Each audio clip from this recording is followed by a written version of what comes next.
There is exploitation going on.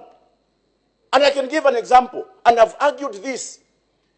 A government facility in Kitwe that was charging 3,500.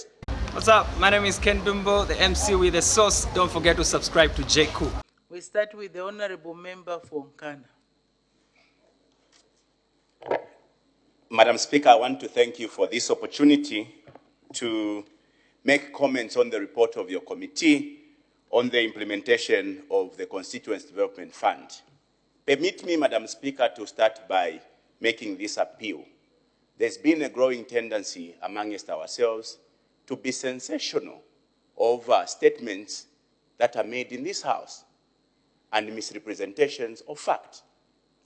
Once in this August House, Madam Speaker, I made a statement in which statement I had stated that the CDF, because of the gray areas surrounding its implementation, was beginning to look like it was a scam. Madam Speaker, when you say something is beginning to look like a scam, you are not actually saying it's a scam. But there's been a growing tendency in people to begin to misrepresent. Madam Speaker, earlier on here, I spoke on the directive that came from the Minister of Local Government, directing councils. Order, just by way of guidance, Honorable Member, that matter is still pending determination before me. Debating. Pending your bringing the document. Let's leave that. Otherwise, then it renders the whole process negatory. So just debate, that issue will be addressed adequately, I can assure you.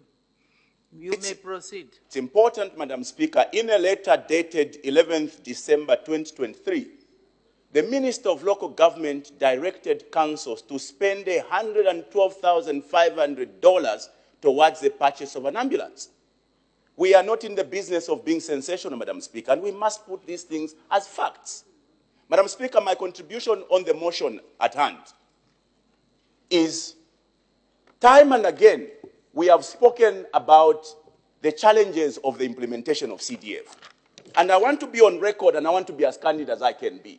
CDF is a very good vehicle in as far as addressing some of the developmental deficiencies in our communities.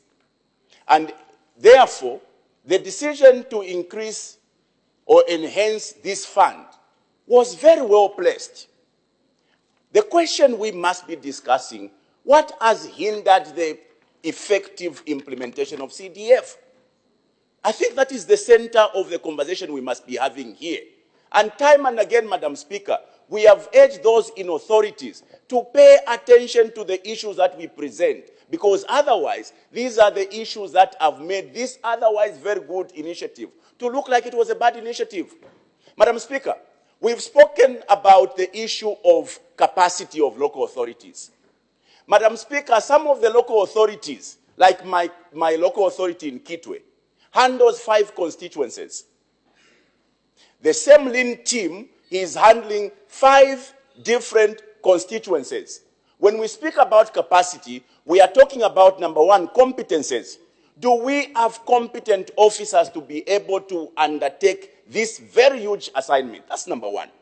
Number 2, do we have enough human power or human capital in these councils to be able to handle, as an example, Kitwe, which has got 5 constituencies, Madam Speaker. When we say this, Madam Speaker, I can give examples. In my constituency, Nkana, there are projects that should have been implemented for 2022, Madam Speaker. As we speak today, this is 2024 mid. Projects that should have been done in 2022 have not been done. Capacity of the local authorities, because the same lean team has to handle 5 constituencies. Bureaucracy, Madam Speaker. There is too much bureaucracy. A process that otherwise should take 2 months has taken, if you count from 2022, Madam Speaker. I have some clinics that should have been built in Kandabwe. This is 2024 June. A clinic that should have been built in Luyando. This is 2024 June, Madam Speaker. The other issue when we talk about bureaucracy, there seems to be a pull and tag between ministries. You make a proposition as a community that you want to construct a health facility. The Ministry of Health otherwise is putting in a different direction. This must be harmonized, and we have made these calls from time and again, Madam Speaker. And what do people choose? They choose to be sensational, to call us names, as if we are enemies. Madam Speaker, we are not enemies here. We are partners, and in our partnership, we bring to the fore issues that otherwise are impeding on the effective implementation of CDF. A good friend is one that is going to tell you that you are headed in the wrong direction. But when we do that, our friends choose to be sensational and choose to call us names. That is not correct, Madam Speaker. We are partners and we must work together. Madam Speaker, a good program to educate young people in skills has faced serious problems. Madam Speaker, serious problems. There is exploitation going on. And I can give an example, and I've argued this. A government facility in Kitwe that was charging 3,500 for young people to acquire skills. Because of CDF, today they are charging 15,000. That's exploitation. Same government, same institutions. When we talk about these things, we are seen to be enemies. Madam Speaker, this is not the only institutions. All of the institutions, Madam Speaker, are exploiting this fund.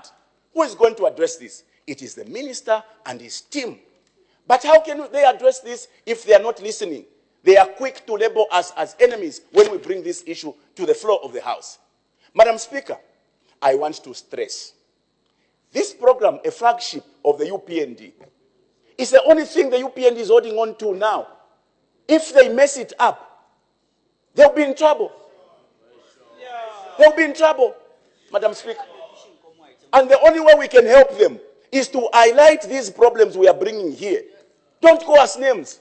Listen to what we are saying, unless listen to what we are saying. Unless we are not making sense, Madam Speaker. We are partners, but in the partnership, the Bible says two cannot work together unless they agree. To agree, you must be willing to listen to the other. Order. Honorable member, there is no quoting of the Bible in the House. It's not allowed. So use another way to make the same point. Proceed. Madam Speaker, CDF is one of the ways in which we can actualize decentralization. You cannot actualize decentralization when the parent ministry is holding on to the power. Every now and then you are dictating what we must do. We've been directed to spend 2.7 million kwacha, $112,000, 500 on buying ambulances. The ministry is dictating to us. When you give us power to make a decision over this fund, give us that absolute power to make a decision. Don't hold on. That is the only way we can attain meaningful decentralization. When the Ministry of Local Government lets go, Honorable Minister, let go. This is the people's fund.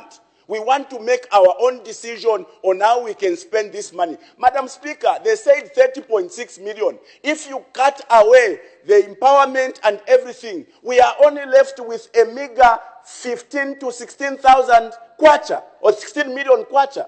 If you look at the size of some of the constituents, that is a drop in the ocean. And Nkana is an example. So when we cry, we are not enemies. We are your partners. I thank you, Madam Speaker. Thank you. Thank you. Don't forget to subscribe to my YouTube channel, J Cool, and turn on the notification bell, cause I'm gonna see you in the next video.